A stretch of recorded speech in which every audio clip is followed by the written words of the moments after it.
네, 요즘 방송이나 SNS에서 눈밑지방 재배치 후기나 부작용 사례 이런 컨텐츠를 종종 접하게 되는데요.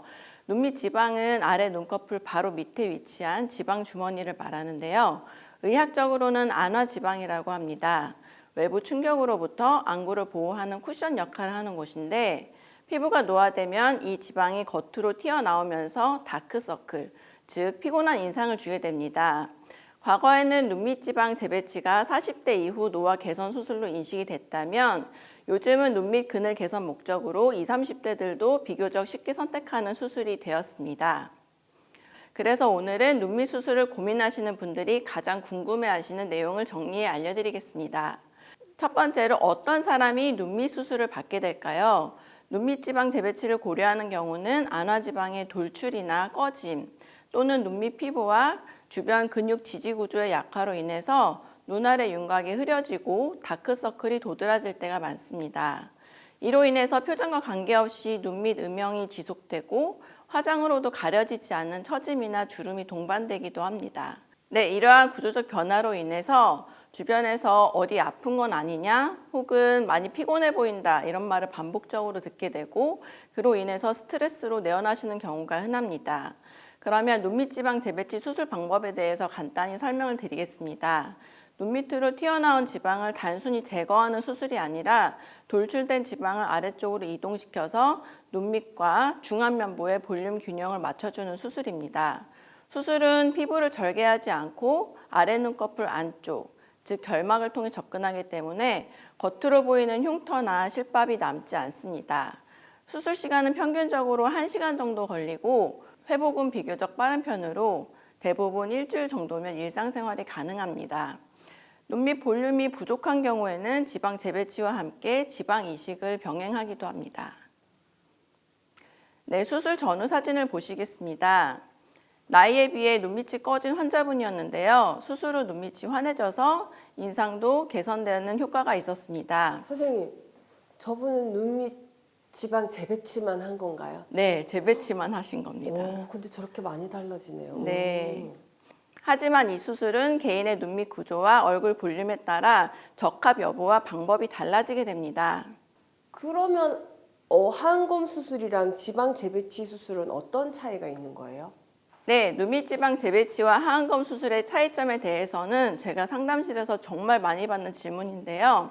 쉽게 설명드리면 하안검 수술은 눈밑지방 재배치를 포함하는 상위 개념의 수술입니다. 비교적 젊은 분들 중에는 눈밑에 지방만 튀어나와 있는 경우에는 눈밑지방 재배치 수술만으로 충분한 개선을 기대할 수 있는데요.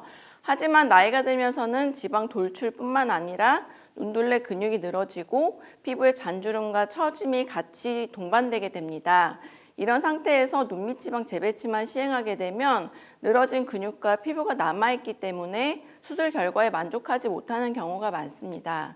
이럴 때는 속눈썹 바로 아래를 절개해서 지방을 재배치해주고 눈둘레 근육을 다시 고정을 해주고 늘어진 피부를 함께 제거하는 하안검 수술을 진행하게 됩니다. 그래서 조직 탄력이 좋은 젊은 층에서는 눈밑지방 재배치를 하고 중년 이후 피부 처짐이 동반된 경우에는 하안검 수술을 보다 적합한 수술로 고려하게 됩니다. 하안검 수술 역시 개인의 얼굴 구조에 따라 수술 방법이 달라질 수 있기 때문에 수술 전에 충분한 상담을 통해 결정하는 것이 중요합니다. 질문이 있습니다. 네. 그 진료실에서 네. 환자들이 네. 선생님 하안검을 하자고 얘기를 하면 네. 선생님 흉터가 너무 걱정이 돼요. 그럴 때 네. 선생님은 어떻게 말씀하십니까? 흉터가 걱정이 된다고 말씀하시는 분들이 굉장히 많은데요. 일단 비포 애프터 사진을 보여드리고 그리고 내추럴하게 우리가 속눈썹 바로 밑에는 내추럴 크리즈라고 해서 작은 선이 누구나 있습니다. 그래서 그 선을 따라서 수술을 하게 되면 시간이 한 2, 3개월 지난 후에는 거의 수술 자국이 보이지 않는다고 설명을 드리고 있습니다. 원장님은 혹시 어떻게 하고 계신지 여쭤봐도 될까요? 네, 김은영 원장님하고 비슷한 것 같습니다. 그러니까 네.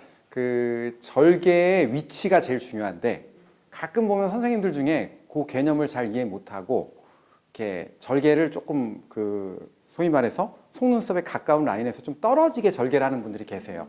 그런 분들한테 받으신 분들은 좀 흉터가 보이는 것 같습니다. 네. 네. 저도 동의합니다. 지방 재배치할 때 지방을 조금 더 가져와서 넣기도 한다고 하셨잖아요. 네. 어디 지방을 빼나요? 일단 생착률이 가장 좋은 지방은 허벅지 안쪽 지방이라고 논문에 나와 있고요.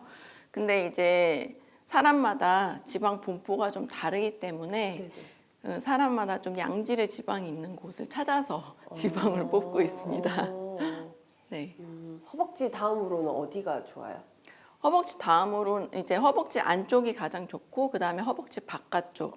왜 우리가 이제 다이어트를 할 때 제일 살이 안 빠지는 부분이 허벅지잖아요. 그만큼 그 허벅지에 있는 지방은 생명력이 굉장히 강합니다. 그다음에 이제 복부 지방을 그다음으로 많이 사용하고 있습니다. 네. 그 지방 재배치 수술이 영구적일까요? 아니면 시간이 지나면 다시 또 재배치를 해야 될까요? 재배치를 하는 것 자체는 영구적이지만 우리 피부와 근육은 노화가 계속 진행이 되기 때문에 그 수술했던 직후의 모양이 유지가 되지 않고 아까 말씀드린 것처럼 그 재배치할 때 수술하지 않았던 근육이나 피부가 늘어지면 나중에 하안검 수술을 고려하게 됩니다. 이어서 가장 궁금해하실 부분이라고 생각되는데요. 실제로 보고되는 부작용 사례와 그 원인 또 숨김없이 다루고 부작용이 의심될 때는 어떻게 대응해야 될지 골든타임을 놓치지 않는 방법까지 짚어드리겠습니다. 네, 최근 온라인 커뮤니티에서 눈밑지방 재배치 수술 후에 사시가 생겼다고 호소한 사례가 공유되면서 많은 분들이 불안하셨습니다. 눈 주위에는 6개의 안구를 움직이는 동안 근육이 있는데 지금 한쪽의 동안 근육이 손상되면서 정면을 주시하고 있지만 한쪽은 정면, 한쪽은 위쪽을 주시하는 상태로 어커모데이션이라고 해서 눈 초점을 맞추는 기능이 이제 손상되었기 때문에 한쪽 눈은 정면을 보고 한쪽 눈은 위쪽을 보고 있는 상태입니다. 예를 들어서 지금 저 경우에는 여기 근육이 손상이 되면은 이제 초점이 이렇게 올라가는 거예요?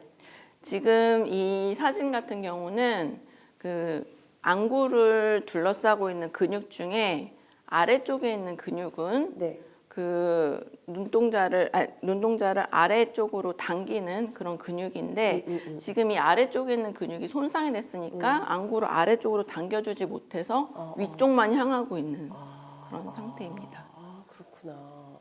네, 또 몇 해 전에는 하안검 수술 이후에 시력 손상이 발생했던 사례가 실제로 보고된 바 있습니다.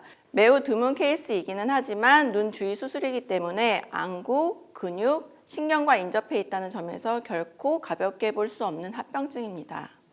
대표적으로 문제가 될 수 있는 경우는 수술 중 안구를 움직이는 근육의 손상 또는 하안검 수술 후 지연성 출혈로 인한 시신경 압박, 그리고 이로 인한 복시나 사시 또는 시력 저하가 있습니다. 중요한 점은 이런 합병증 자체보다도 초기 대응이 결과를 좌우한다는 사실입니다. 그래서 만약 눈밑 수술 후 갑작스러운 복시, 눈이 한쪽으로 쏠리는 느낌, 그리고 심한 통증, 압박감, 시야 이상이나 시력 변화 이런 증상이 나타난다면 절대 혼자 판단하거나 시간을 끌어서는 안 됩니다.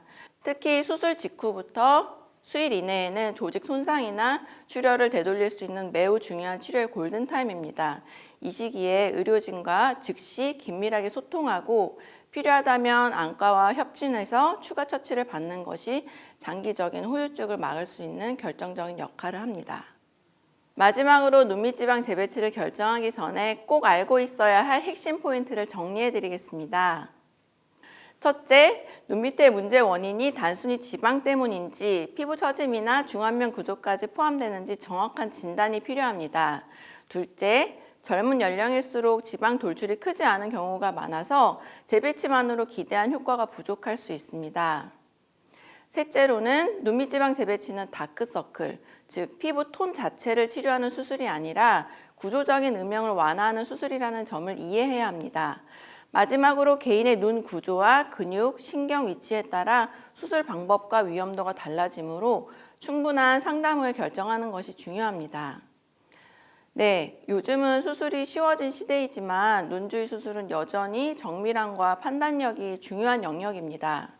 그래서 어떤 방법을 선택할지는 우리가 이제 SNS에 올라오는 유행이나 후기보다는 내 얼굴 구조와 위험 요소를 정확하게 설명해주는 의료진과의 긴밀한 상담이 무엇보다 중요합니다.